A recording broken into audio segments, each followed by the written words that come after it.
Here we are at the actual Devil's Den. It's fascinating.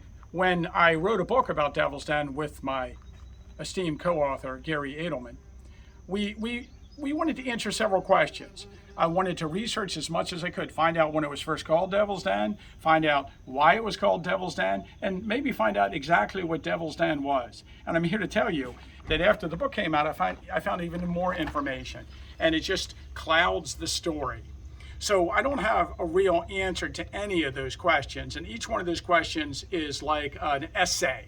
I could debate whether it was called that by local people before or after, or when it got its name. But basically, Devil's Den is a term to use to describe a large formation of rocks. And there's actually a letter by a Confederate soldier that mentions Devil's Den right after the battle, but clearly they were referring to a Little Round Top. There's an 1867 drawing of a rock formation on a Little Round Top that we call the Curious Rock Formation, and in Benson Lossing's book, it's called Devil's Den. And there's some references to the whole valley and this whole area being called the Devil's Den. John Batchelder was a historian that arrived on the battlefield after the fighting was over, drew a fantastic isometrical map of the battlefield, and actually lectured about the battle. And he's probably the one that popularized the name Devil's Den. Whether it was called that before or it got its name immediately after, he's the one who used it and made it so that everyone else started to refer to this as Devil's Den. And as time went by, people argued about if Devil's Den was a specific location or just a general description of all these rocks here. Now, in 1894, he was called to testify in the hearing over the Gettysburg Electric Railway a few months before he died, and he had this to say: "The Devil's Den is seldom visited, and very few people even know what it is. The Devil's Den is a hole under ledges in which there is a spring.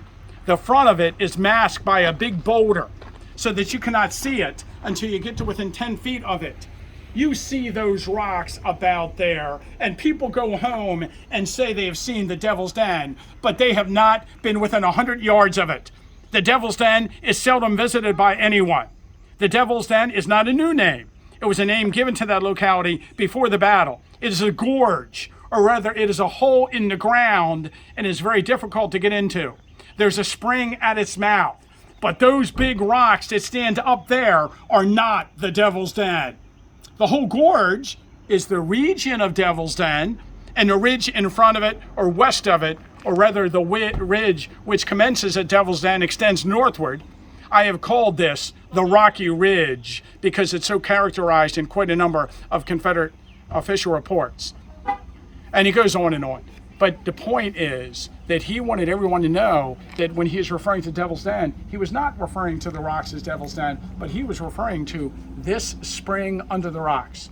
Unfortunately, a few years after his death, the War Department put a plaque in front of Devil's Den that says Devil's Den, and now the point is moot. Everyone refers to these big rocks as Devil's Den.